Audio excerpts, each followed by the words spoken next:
Algeria বনাম Austria ম্যাচটি খুব ইন্টারেস্টিং একটা ম্যাচ, কেননা এই ম্যাচে দেখেন আলটিমেটলি যদি অস্ট্রিয়া জিতে তাহলে তারা রানার আপ হয়ে উঠবে, অন্যদিকে যদি আলজেরিয়া জিতে তারাও রানার আপ হয়ে উঠবে।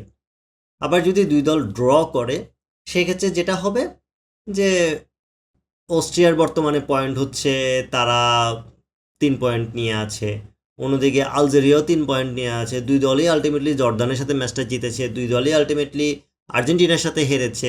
সো সে জায়গা থেকে যে প্রবলেমটা হচ্ছে কি, দুই দলের যেহেতু পয়েন্ট সমান সেখানে আলটিমেটলি গোল ডিফারেন্সটা চলে আসবে। এখন গোল ডিফারেন্স আসলে যে জিনিসটা সামনে চলে আসে সেটা হচ্ছে আলজেরিয়া এবং অস্ট্রিয়ার আলটিমেটলি হচ্ছে অস্ট্রিয়া গোল ডিফারেন্সে এগিয়ে আছে, তাদের গোল ডিফারেন্সটা হচ্ছে 0, অ্যান্ড আলজেরিয়ার হচ্ছে আলটিমেট হচ্ছে -3।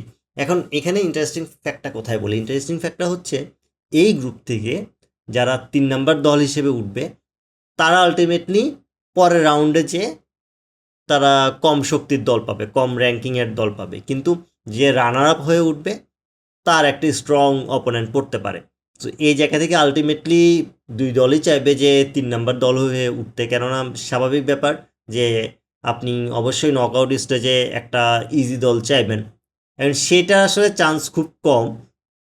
কেন কম দেখেন, অস্ট্রিয়ার ক্ষেত্রে অস্ট্রিয়া যদি ম্যাচটা ড্র করে তাহলে দুইজনেরই পয়েন্ট হয়ে যাচ্ছে 4-4, কিন্তু গোল ডিফারেন্স 0 হওয়াতে অস্ট্রিয়া হচ্ছে রানার আপ হয়ে উঠবে, আর নাম্বার 3তে আলটিমেটলি আলজেরিয়া তারা ড্র করাতে তারা হচ্ছে 4 পয়েন্ট পেয়ে যাবে। এখন 4 পয়েন্ট থাকলেই কিন্তু আপনার আলটিমেটলি মোটামুটি আপনি টপ 8-এ থাকতেছেন। সো সেই জায়গা থেকে এটা খুব একটা সেফ সাইড চলে আসতেছে। এখন যদি এখানে চিন্তা করেন যে অস্ট্রিয়া ম্যাচটা জিতে, সেক্ষেত্রে আবার অস্ট্রিয়া সরাসরি তারা হচ্ছে রানার আপ হয়ে উঠতেছে, আবার যদি আলজেরিয়া ম্যাচ জিতে তারা রানার আপ হয়ে উঠতেছে। সো এখানে আসলে দেখার বিষয় যে দুইটা দলেরই অ্যাপ্রোচ কেমন থাকে, কারা আসলে জেতার প্ল্যানে খেলে বা কারা আসলে ড্রয়ের প্ল্যানে খেলে। সো এই ম্যাচটা ইন্টারেস্টিং এই কারণে যে এখান থেকে কে তৃতীয় দল হিসেবে যাচ্ছে, অ্যান্ড এই ম্যাচটা এমন একটা ম্যাচ, এটা ইকুয়েশনটা এমন একটা ইকুয়েশন হয়ে গেছে যে এখানে আলটিমেটলি যারা তৃতীয় হয়ে উঠবে, 3 নম্বর দল হয়ে উঠবে, তারাই আলটিমেটলি বেটার একটা অপোনেন্ট পাবে। বেটার অপোনেন্ট বলতে তারা ইজি একটা অপোনেন্ট পাবে, অ্যান্ড এটা অবভিয়াসলি তাদের জন্য ভালো। সো এই জিনিসটা আলটিমেটলি চলে আসলো যে বিশ্বকাপের, এবারের বিশ্বকাপের আগে থেকে যে জিনিসগুলো ঠিক করেছে, কাদের সাথে কারা খেলবে, A1 A2 A3 এভাবে করে যাদেরটা ঠিক করেছে, সেখানের একটা লুপ হলে এটা বলা যায়।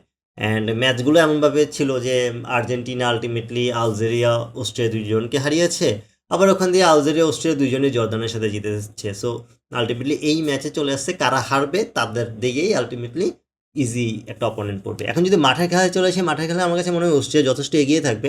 অস্ট্রিয়া ক্লিয়ারলি তারা যদি র্যাঙ্কিং বিবেচনা করি বা তাদের মাঠের খেলা বিবেচনা করি, সেখানে তারা এগিয়ে আছে। তারা যদি তাদের প্রপার খেলাটা খেলতে পারে, তারা আর্জেন্টিনার সাথে যেভাবে খেলেছে সেভাবেও যদি খেলে, তারা ম্যাচটা জিতবে।